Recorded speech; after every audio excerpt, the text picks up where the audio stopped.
It is Friday. WagerTalk Today, April the 26th, as we head into the weekend. Huge NBA playoff card again tonight on Friday. NHL playoffs as well. UFC this Saturday. We're going to cover all of it and then some with Andy Lang, Gianni the Greek, Arthur DeCesar from the Westgate in Las Vegas from a sportsbook perspective. And, of course, Teddy covers. And, of course, Teddy's NFL big game breakdown. Nope. It's going to be what bettors learn for the NFL draft, because we did have the NFL draft last night as well. Teddy will have an NBA playoff game for the big game breakdown. And if you behave, we will have a presidential address on the way out, because I am Steve Merrill, filling in for the Prez today on Friday, and Friday only, joined by co-host Teddy Covers. And we're going to get right to it with Andy Lang, the prop master, at the top of the show. And we're going to tease all of you. We have a little NASCAR at the end of this segment as well. So we're covering lots of sports. Let's bring on Andy, the prop master himself. Andy Lang, how are you doing on this great Friday? I'm great. I know NASCAR props are not going to move the needle on the ratings, but I'm coming in hot with a play that is 10-0 this season. So It is worth your time to pay attention. That's the only reason why I'm bringing it up. No, we're doing great. Great week in NBA. I know, Steve, you're having a really nice week. NBA, Teddy, your season in NBA was great. So looking forward to the NBA season to continuing. We're up 73 units this year and got a lot of good props this weekend. Let's get into it with a prop for tonight. Let's talk about Karl Anthony Towns as he travels with the Minnesota Timberwolves to the Phoenix Suns. We've seen a fair bit of sharp Suns money come in on this ball game. 3.5s at the open. Now we're seeing mostly 4.5s, 207.5 the total. We're not talking side or total here. We're talking Karl Anthony Towns. What are we going to do with him on Friday night in the desert? I'm looking at this under 1.5 made three-pointers. I've been playing a lot of these over 1.5 three-pointers, but he's not been going over. He's gone under this total in 5 straight games, including both of these playoff games. What makes this intriguing is that he's not attempting a lot of three-point attempts against Phoenix in the playoffs or this year. He hasn't attempted more than 4 in any of the games he's gone under. In all of them, he's only made 1. That's his max against Phoenix. He's gone 1 for 2 and 1 for 4 in the series, not playing a ton of minutes in the first couple games. A lot of that due to foul trouble. The guy can't seem to stay out of foul trouble. And, there's just a lot to like about this. You got to believe if he can't stay out of foul trouble, he's going to be under 30 minutes again. Why wouldn't Phoenix go at him?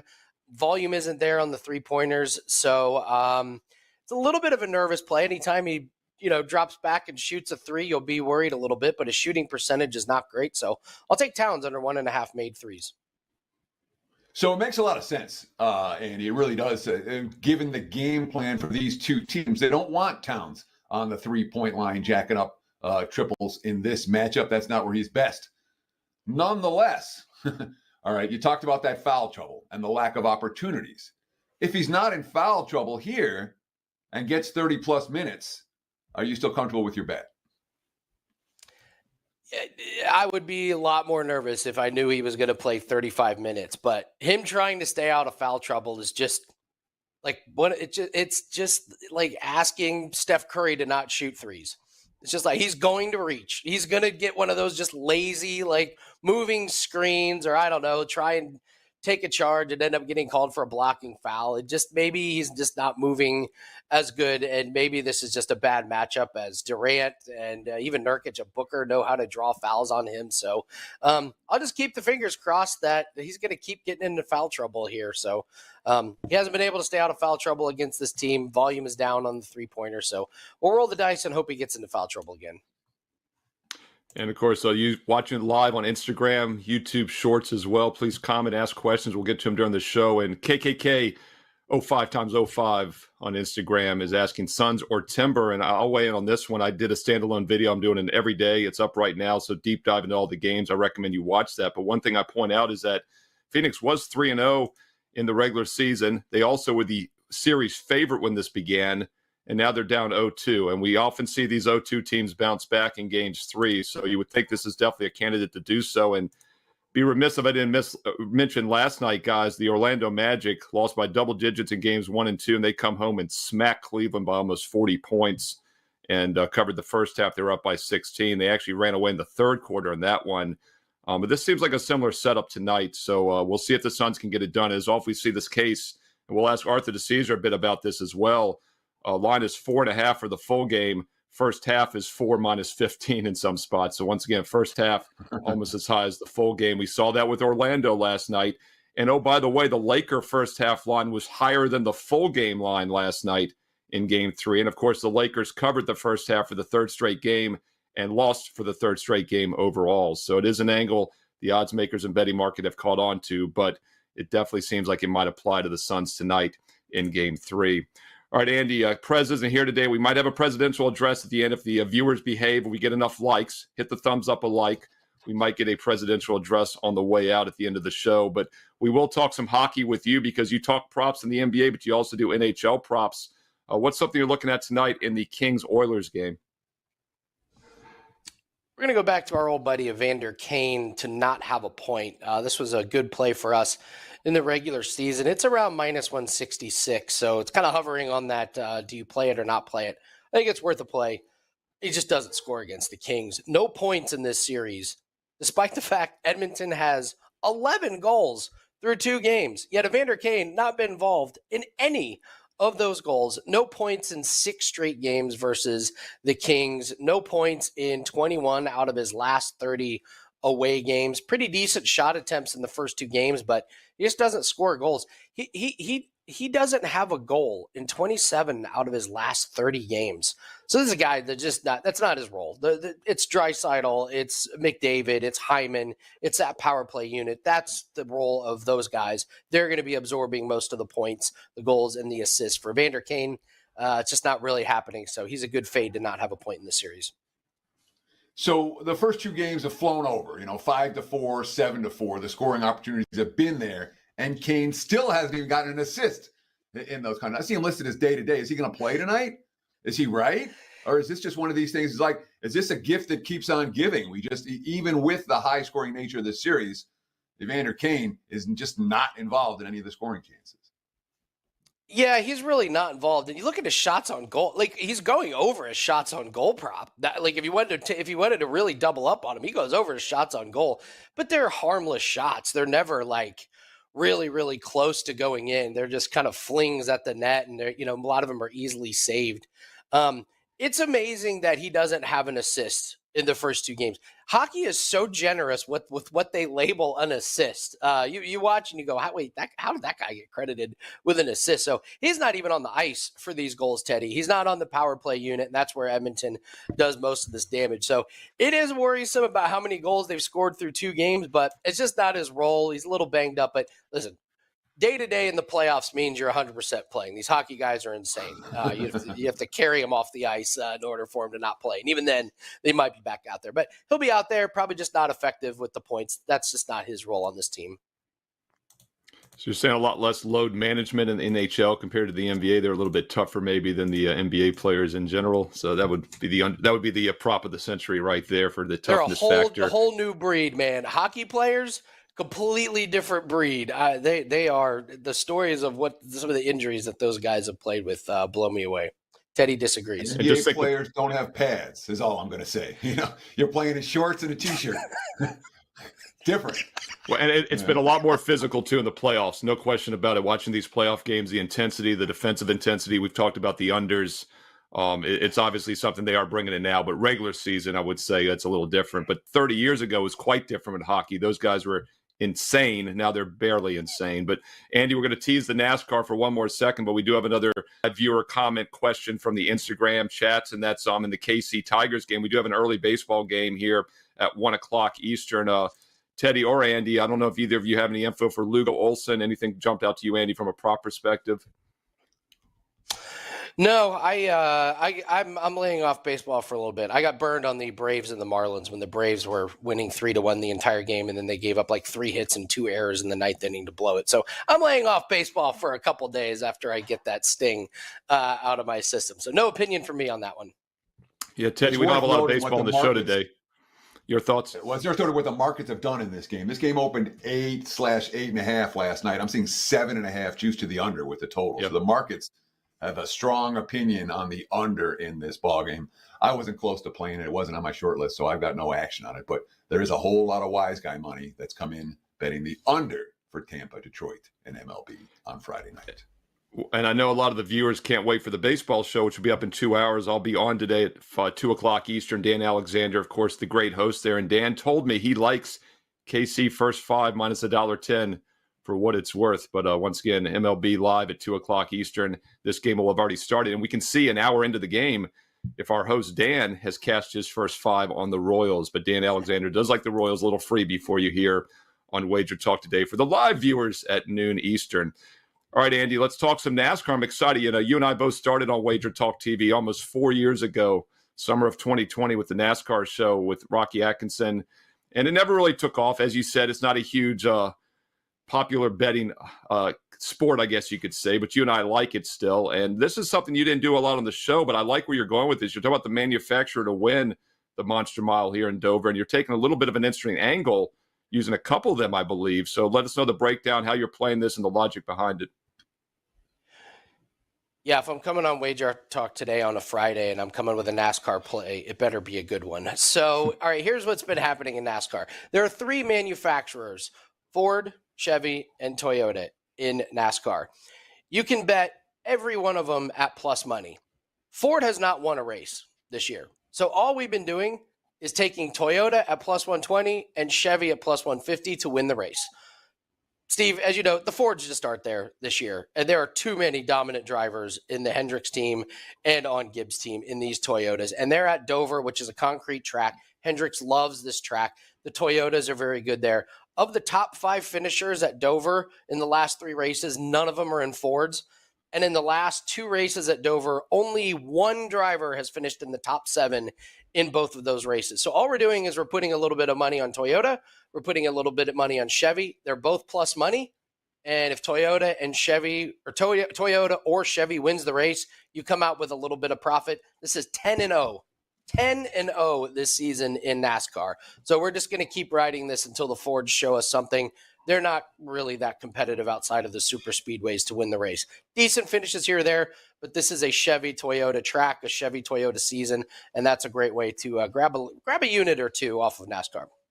Yeah, it's interesting, Andy, too, because, you know, back in the day, there was a huge difference in the manufacturers. Everything's pretty much cookie cutter now, but it's also the drivers is what you're talking about. If you look at the last three races at Dover, the average finish, you've got Bowman, Elliott, and Byron in the top four teammates, and then you've got Christopher Bell, Truex Jr., and Hamlin 5, 6, and 7.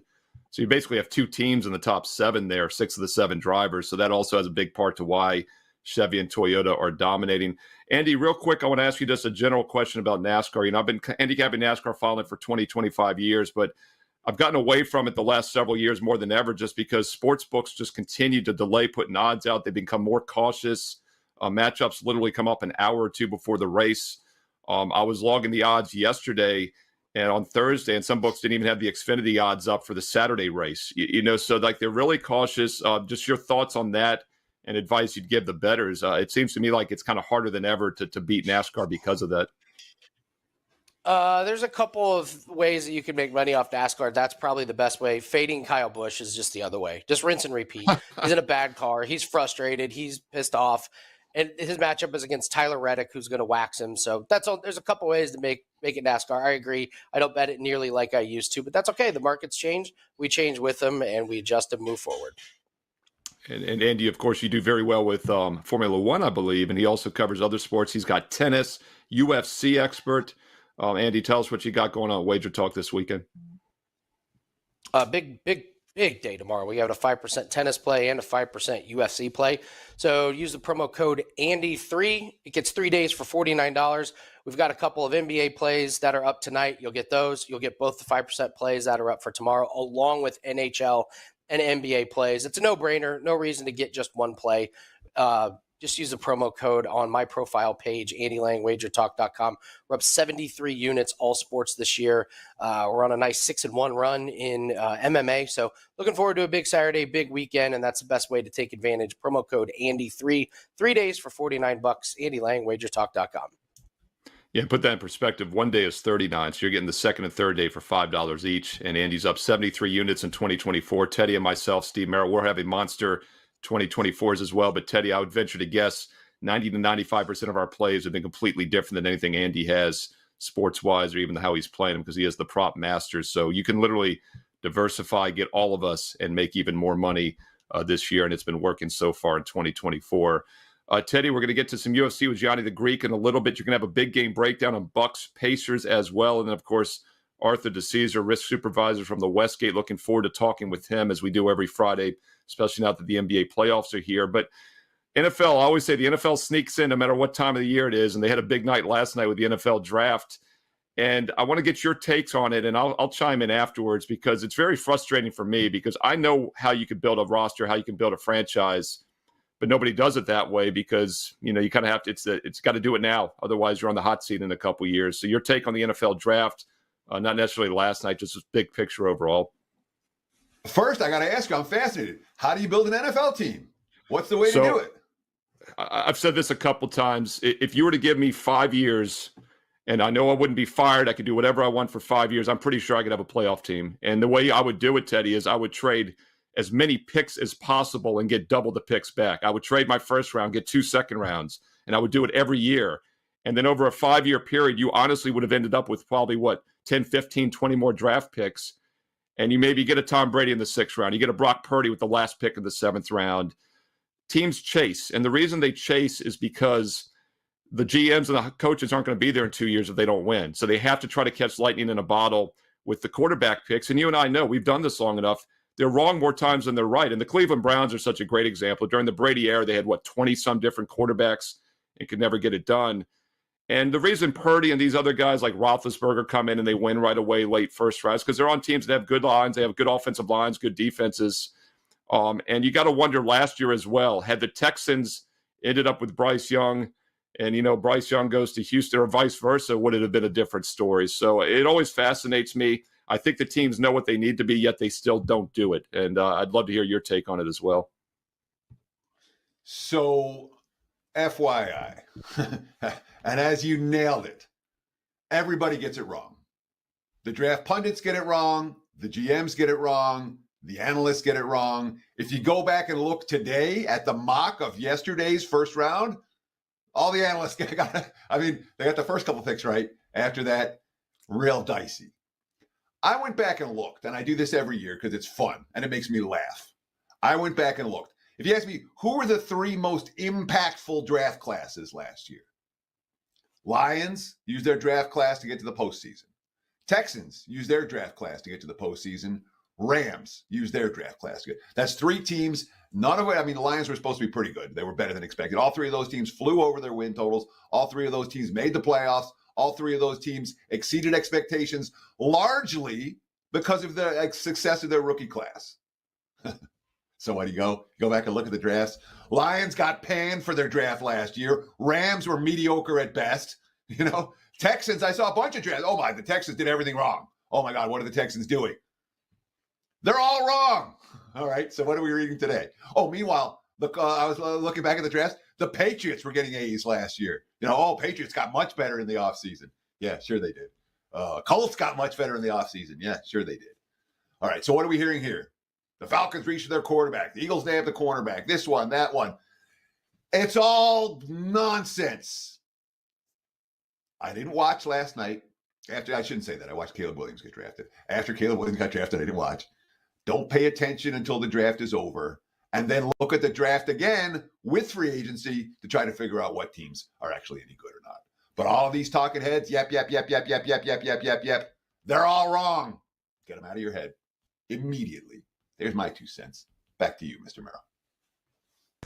Yeah, I'm looking back. Let's go back 5 years ago, the 2019 draft. 5 years then, it's an annual contract or whatever. Kyler Murray was number 1. I'd say he's decent, but I don't think you take a number 1 on him right now, especially with the injuries. Nick Bosa, though, Quinnen Williams, defensive end, defensive tackles. I want to go back to that because Bosa's been an impactful player, and that's another reason if I could double my draft picks by trading every year, I'd get a ton of these studs out of the SEC, defensive ends, defensive linemen. Those guys don't flop nearly as much. The quarterbacks are literally a coin toss if they turn out to do anything. Daniel Jones was the second quarterback taken 5 years ago. So, that's another thing, Teddy, is I think they chase quarterbacks. They chase quarterbacks where they could be building the D-line and the O-line and then put an average quarterback in there and still win probably. Yeah, if I'm starting a roster, I'm starting in the trenches. My first draft choice is going to be a tackle, or an edge rusher. and you pick up the quarterback as the last piece of the puzzle, not the first piece of the puzzle, because the QB is the one that you have to pay the real money to when all said and done.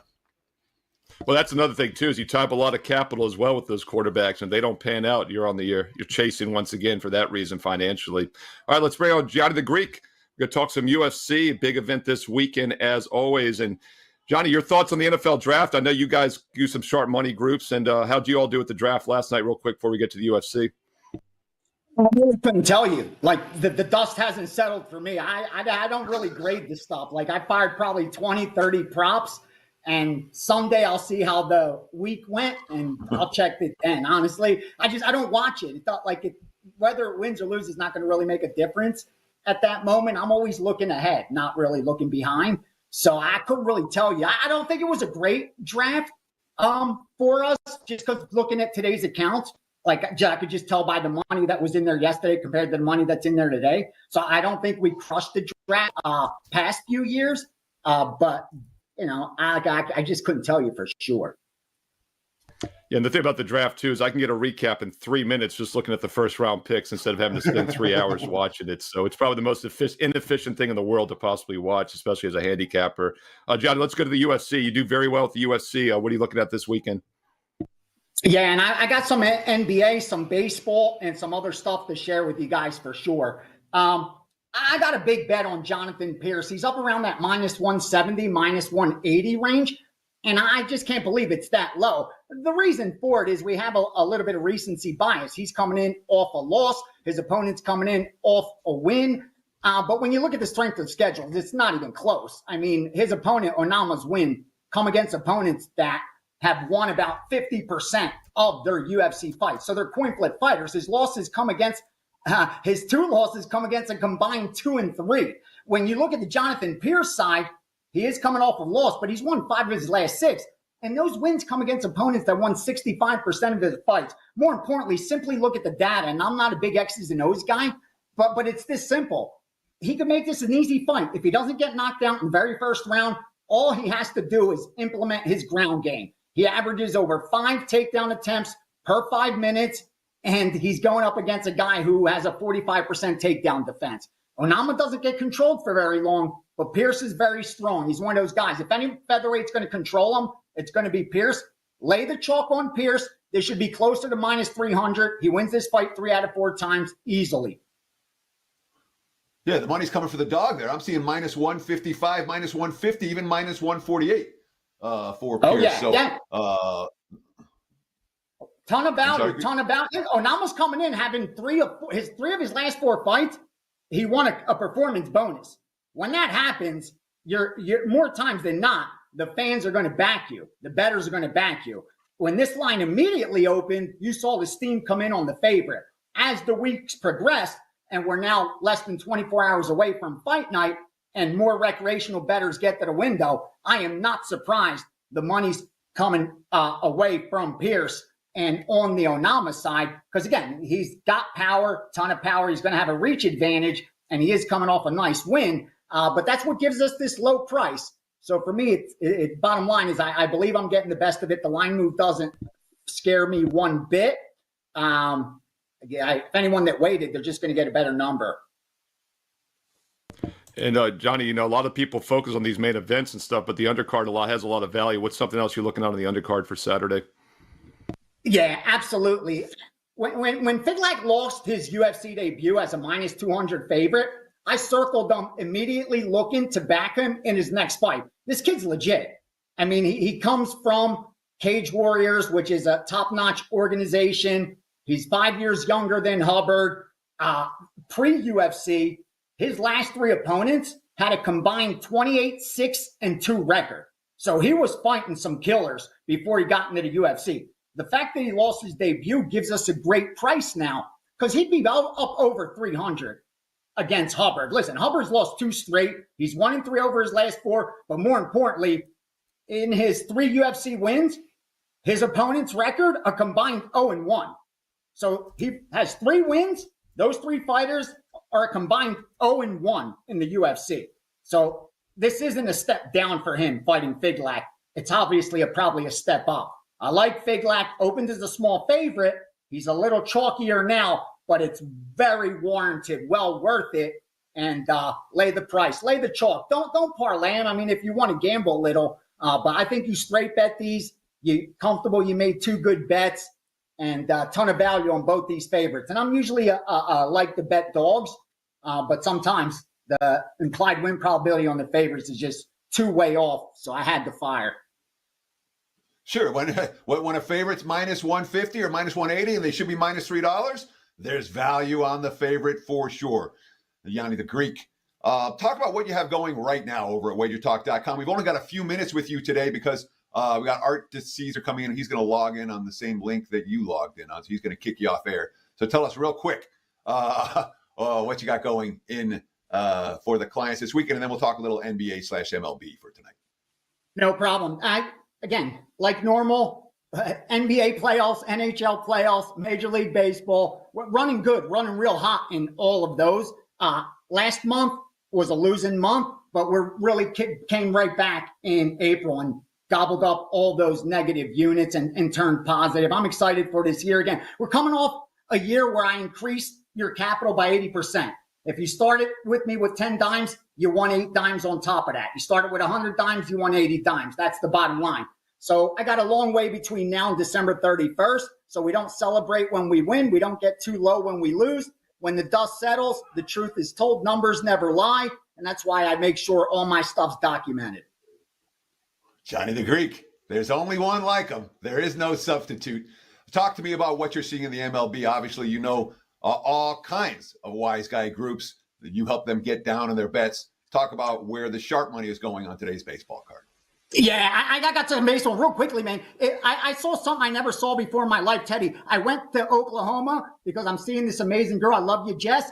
And I went to WinStar Casino, and I tried to play blackjack, and they told me that you had the ante. Like, I was confused. I'm like, what are you talking about? Because we played together, and they're like, so you want me to take the ante for both of you, or you each want to put individual ante? I'm like, ante, is this not blackjack? They're like, no, it's blackjack. The rest of the table was looking at me like I was the crazy one, that I was questioning that they were charging an ante for every hand. I swear to you, 50 cents ante up to $100. More than that, it's $1 ante. If it's a nickel bet, it's a $2 ante. Every single bet you make, you got an ante before the hand. It's I thought it was like unreal. Like I couldn't believe it was happening. But real quickly, go under 8.5 in Cleveland, Atlanta. We also played it under 5 in the first half. Go under 8.5. We went under 8 also. Tampa White Sox take Oakland on the money line. Oakland plus 1.5. Mixed information. One group went over Milwaukee, Indiana. One group went under Milwaukee, Indiana. But they all agreed on a couple. Whoop. Johnny the Greek. We lost him.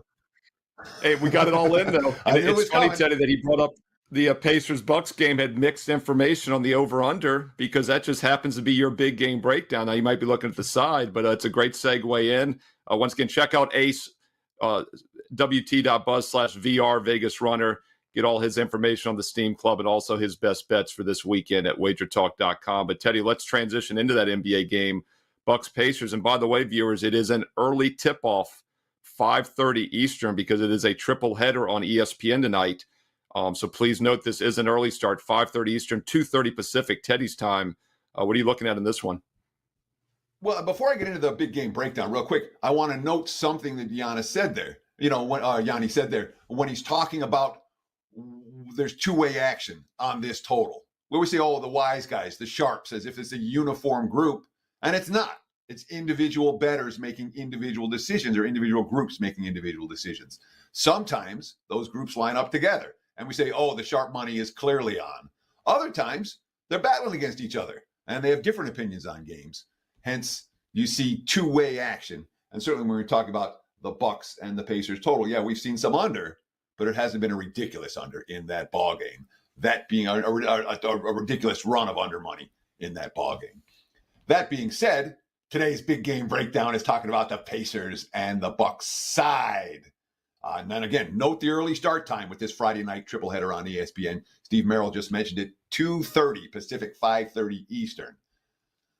Look, the Bucks don't have Giannis, all right? Perennial MVP candidate, all right? They're not likely to have Chris Middleton tonight.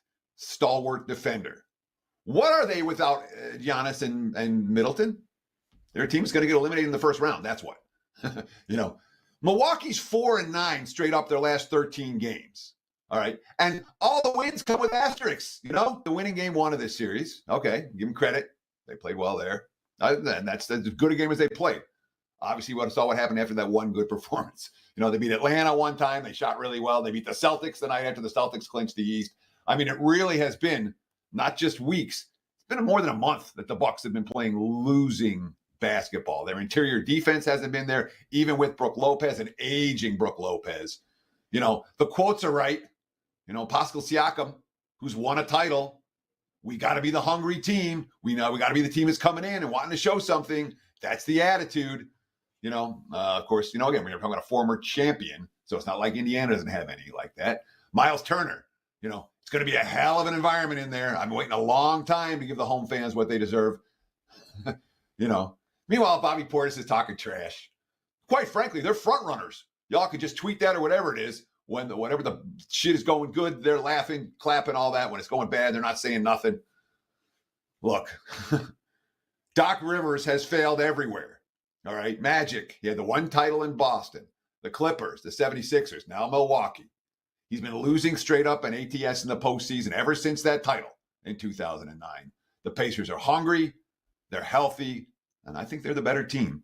Indiana minus the 6 is the only way I would look on tonight's NBA card. There's your big game breakdown. Back to you, Mr. Merrill. Middleton banged up. Giannis likely out, as you mentioned. Once again, NBA tip-off show will be on at 4 o'clock Eastern live. If you have any questions, handle them in the chats on Instagram, YouTube Short, here on YouTube itself, on WagerTalk TV. Once again, NBA Interactive Live show at 4 o'clock Eastern. And be sure to check out my standalone video as well. I broke down all 3 of these games in depth here at WagerTalk TV. So hit subscribe and hit the bell for instant alerts. And this line did open 4. It's now up to 6. So we've definitely seen some money come in on the Pacers as well. All right, looking forward to talking with Arthur DeCesar every Friday here. And a lot of times Prez is hosting, but I get to co-host occasionally. Art, Teddy, what's up? It's 4:15 Eastern, the NBA Correct. tip-off show. Yeah, you said 4 o'clock. No big deal. Yeah, well, I mean, No being crisis. general here. We're 3.5 hours away. 15 minutes waiting for us. 4:15 They get the Eastern. chats live. going. Myself, They Ron, get Bank. interactive going in the chats there. So sometimes we do go early, actually, at 4 Eastern. So just a general thought there. But 1 o'clock, 15 Pacific for Teddy Covers on WagerTalk TV. Arthur, it is 9:34 a.m. Pacific, your time. Thank you for joining us this Friday morning. Always great to see you. And let's get right to it. Your thoughts on the NBA playoffs. You can chime on the NHL, of course, as well, because I know you covered that. But the NBA playoffs are up and rolling. I talked about these game threes, how we see the first half line higher than the full game line sometimes. We saw that yesterday with the Lakers, and it was actually the right price because they covered the first half, lost the game. Your thoughts on that and just the NBA playoffs in general? Yeah, Steve, I'm glad you brought that up because obviously we have a situation like that with Minnesota going to Phoenix up 2-0. And we had all those scenarios yesterday, 3 home teams in 0-2 holes. And your spread will maybe be a little inflated, but your first half and first quarters are definitely inflated. Didn't work out for the Sixers. They ended up coming back and winning the game and covering, but didn't do it in the first half or the first quarter. The other teams did. Like you said, the Lakers, they were fine in the first quarter and the first half, and obviously Orlando as well. So that's a similar thing today. Phoenix, we opened 3.5. It's now 4.5. Total of 209 in the open, 207.5 now. So under money and Phoenix money has come as well. But the first half is just like the game. 4.5. You got a first quarter in the 3.5 range. You just see that in these must-win games at home. And I know the season bettors understand that. But, occasionally you get some people who wonder, like, wait, how could that be possible? But that's the reason for it. These are back against the wall type of games, and you figure the home team will come out down 0-2 and play a good first half, first quarter. So how did last night work out? How have the playoffs worked out for you so far? Because it looked to me like the books might have got hit pretty good on the Orlando game. All the sharp money was on the Magic in that contest. All the sharp money was on Philadelphia and the over in that game. We had lots of money to the over in the Denver Lakers game. Did you guys get beat up last night? How have the playoffs been so far? And was last night the exception, or has last night been the rule so far here in the postseason? No, yeah, Teddy, I'm with you. The 2 games you mentioned where the sharp money was, yeah. Sure, we didn't win on those games, but I'll tell you what, people wanting to come in and blindly bet the Lakers is working out for us. They continually want to do it. They continually even want to come in and bet the series price down 0-1, down 0-2, a high series price when the series started at 0-0. It's like, it's incredible the amount of Laker money that we get. So the Lakers are going to be good for us. We might only have one more game for it, but they've been good for us. But yeah, no, you're right, Teddy. I mean, obviously, you guys know as well as I do, there's been just a ton of under money that's come in on all these games. You've seen a lot of totals move, even though the Dallas total has moved up. But most of them you see, we open a number, and by the time we close that number, we're 1.5 to maybe even 3.5 points from a closing number on a total because of all the sharps that have come in and bet these unders. Yeah, Arthur, I want to ask you real quick about that sharp. Johnny the Greek just mentioned they've got one coming in over, one coming in under in the Bucks Pacers. The NBA playoffs in general, how much more public money are you getting now compared to the regular season? How much does that dictate the lines, or is it pretty much the same? You definitely get public money, and I'm going to use myself. I am a person who doesn't bet the NBA at all. At all. When the playoffs start, I bet it. So it's one of those things where, and I'm as square of a NBA bettor as you can get. So Johnny is right where you will get groups on both sides, whether it's side or total, and you do have that in Milwaukee total where we took some under money, but some of the over money is starting to come back. You can have two groups on either side, but you do have the public people who come in and start to bet it. And also, too, you get to a point where it's starting to get nice in Vegas. People are coming back to Vegas. People are coming for the pools. People are coming for the nice weather. And if people are in the books and they're just general public players, they're going to see NHL and NBA playoff games, and they're going to put some wagers down. There's no doubt. Of course, it's windy and cold today, Art, but it's supposed to be beautiful this weekend. So if you're around, come to Vegas. There's better places. There aren't many better places to be on a spring afternoon. Spring is great out here. It really is the best season in Las Vegas. Let's talk some NHL for tonight, NHL playoffs. How are the books doing in the postseason of the NHL so far? You guys making money? You guys losing money? What stands out on tonight's card? And anything that you like in terms of series prices now that they've been adjusted after the early results? Yeah, NHL's been pretty good for us, Teddy. And, tonight you got a couple of series tied. Sorry, you got three of them tied at 1-1. And then obviously you got the Rangers, who were obviously a big favorite. They're up 2-0. Just taking that game, we opened as high as like minus 190 on the Rangers, down to minus 170. Washington is no good, minus 37 goal differential. We know they're one of the worst teams to make the playoffs, but there was Washington money that came in, back to the wall, figuring if they get a game, it's this game. Vancouver and Predator series, Nashville and Vancouver is interesting because obviously Vancouver's missing their goalie. Vancouver's basically $1.60 in the series price as a favorite. That's basically moved to Pick'em or even Nashville minus 115 in some spots because you're not going to have the goalie for Vancouver. So Nashville looks like the right side there. Winnipeg, Colorado, it's been all about the overs. A lot of overs in these series, a lot of goals. We opened 6.5 over 15. Sharps bet it, but they kind of were like, they were a little hesitant to bet it under, and we only moved 5 cents. We're now at 6.5 flat. They haven't pushed us to where we're going to go under 15 or under 20 on the under. I think they want to see the results of this game, but at some point they figure, especially the Winnipeg goalie, he'll play a lot better. And Edmonton and LA, Edmonton lost a heartbreaker the other night, opened $1.30 on them, now up to almost $1.40. Edmonton, if they get their stuff right, they're still the better team, and that's the one I would look for. I think you're going to get a series adjusted price a little bit lower on Edmonton because they lost the game. They're still the right side in that. Probably a longer series, though, than everyone thought. I had Edmonton in 5, probably could go 6 now. Arthur DeCesar, risk supervisor of the Westgate in Las Vegas, the Superbook. You can follow him on Twitter, of course, at ArtDice21. It's a great handle, at ArtDice21. And Arthur, before we get to some baseball in a moment, I do want to ask you just a big general question. Liability, future odds, NBA, NHL, any teams you guys are still worried about if they can continue to advance in the playoffs? Yeah, they really haven't changed from about a month ago. Vancouver is still one that's not good for us, but like I said, their goalie situation right now doesn't look great. It looks like Demko could be out for not only the series, but if they somehow move on, he might be out further. So it doesn't look like that's going to be good for them. And I had mentioned the Suns. I mean, the Suns are obviously down 0-2, even if they get by this series, which I don't think they do. I think Minnesota wins the series.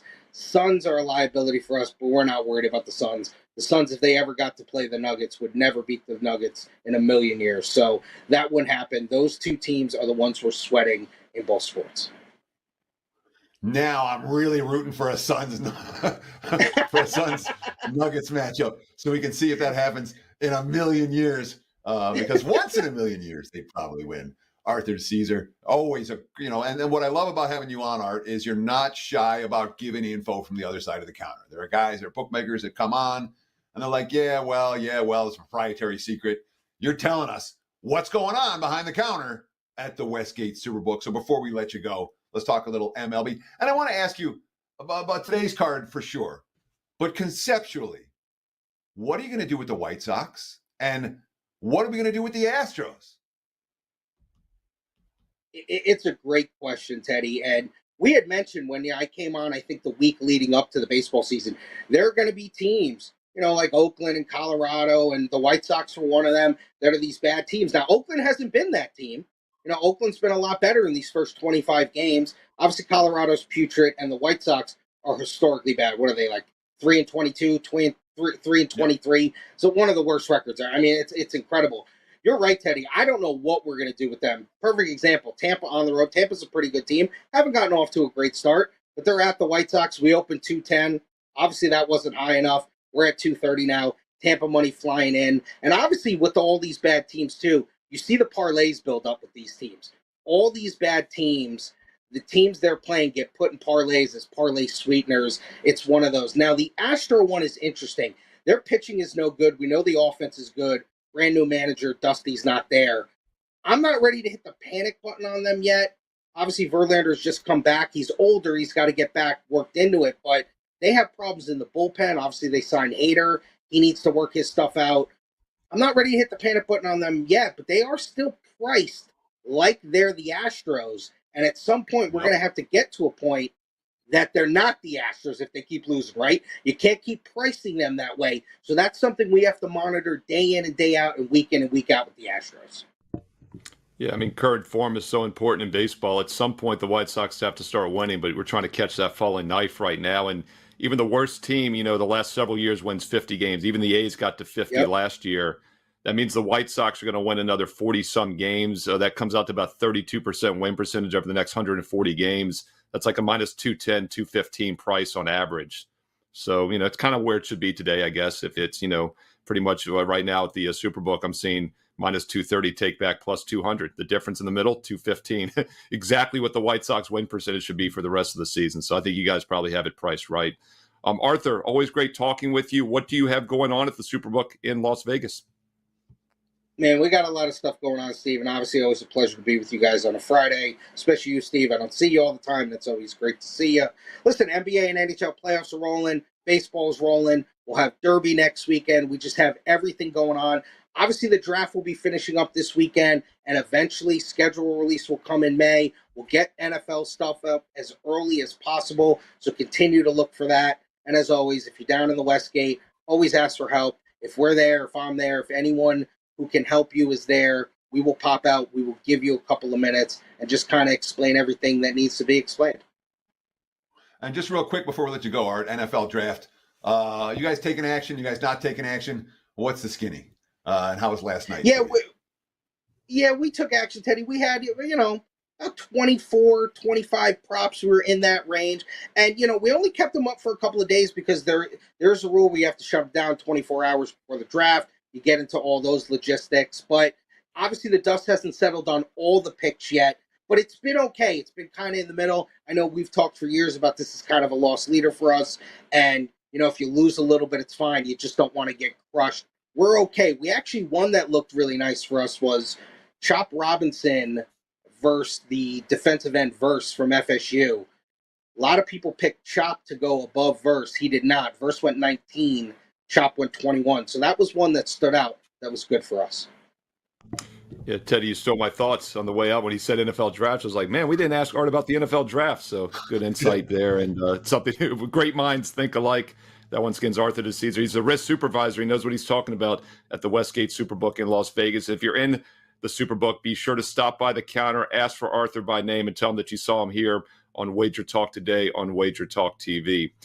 All right, enjoyed it. Prez will be back on Monday. I know many of you missed him in the live chats. We love the support for the Prez. We're going to give you a little bonus here from him in a moment. But before we do that, Teddy and I are going to head out so you can have all the Prez you want at the end of the show. But Teddy, have a great weekend. Look, I'm not the Prez. We get that. I forgot to mention the entire show. I'm on a perfect 12-0 all sports run since last Saturday. The Prez would have probably talked about it, maybe 50 times by now, and I haven't even mentioned it. But seriously, Teddy talked about it earlier. Gianni talked about it as well. We take such a long-term investment approach. I don't even get that excited about a 12-0 run. It really isn't a big deal to me. We've done it before, and we will do it again. But, yeah, I am seeing it well. Perfect 9-0 start to the NBA playoffs. So you might want to check out my two best bets tonight in the NBA. And you also might want to get that baseball best bet because all sports, not just 9-0 NBA, but also 3-0 baseball this week, 12-0 combined. And you can get the rest of the summer until football begins August 1st for just $5 a day. That works out to about $2 a play. No promo code needed. That special is on my page and every capper through this weekend only at wagertalk.com. And I've also got a bonus-free baseball play today. And, oh, by the way, I'll be back at 2 o'clock Eastern on the baseball show, so stay tuned here to Wager Talk TV. Also check out my standalone solo daily NBA video breaking down all 3 games in depth for tonight on Friday. Steve Merrill, wagertalk.com. And Teddy Covers, I know you're doing the opening line report every morning as well. Some great content here on Wager Talk TV.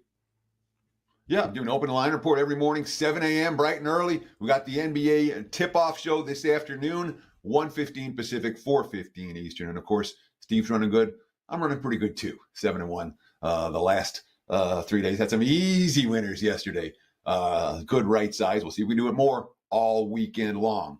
That's going to wrap it for Wager Talk today. Stay tuned right now for Lauren's presidential address coming at the end of the show. Yeah, he's not here, but we saved him some time because he's got some promotion to do as well and some picks to give out. So stay tuned for the presidential address right now, and thanks for watching Wager Talk TV. It's time for the penalty box segment. It is Friday. We have 4 NHL games on tap. I've got 2 NHL bets to give out to you guys. Before we get into that, I have a huge play tonight. One of the rarest plays I have, one of the winningest bets I make. I have a 5% NHL money line bet. To give you perspective, I am 75% on these plays over the last 2 seasons. 75% on 5% NHL money line bets. If you've never purchased a play from me before, this is it. It goes tonight, and it'll be an easy winner. Okay, 2 bets for you. Let's get into it. Vancouver playing Nashville, and man, Demko out for the series. An absolute massive loss for the Vancouver Canucks, and a team that is now going to need to score to win these games. And that's where I'm looking. Let's go with over 5.5 in this Nashville-Vancouver game. And guys, both these teams can score. Now, I understand that Nashville has played to the under this year, 36-41, but Vancouver has played to the over, 42-37 on the season. And somebody is putting up big numbers every game they play. Nashville just scored 4 on Vancouver. The game before that, Vancouver put up 4. This game has gone, we've seen over 6 or 6.5 or 5.5, 3 of the last 4 times. I look at this game and I think to myself, Vancouver can't rely on their goalie anymore. And I don't buy their defense. Nashville has played outstanding, and they've been scoring of late. This is a team that regularly puts up 4 goals, sometimes 6 goals. They've put up 5 or more goals 3 times in their last 9 games. They're not going to have an issue filling the net, especially without Demko, and Vancouver will need to keep up. Take Vancouver and Nashville over the total. The next game I want to talk about is the Avalanche in Winnipeg. There is a 6.5 on board. I was going to release this over for my clients at 6. Now it's at 6.5. I am a little bit concerned, but I still handicap this game and think it has to go over. The bottom line here is Winnipeg played a piss-poor game last game against Colorado. We took the over. It did hit. It went 5-2. But when you look at the head-to-head matchup here, this is the first time Winnipeg has scored a few 2 goals or less all year. This year, they've played 5 times. Winnipeg has put up 4, 6, 7, and 7 on this team. And the reason ultimately is Georgiev is a disaster of a goaltender.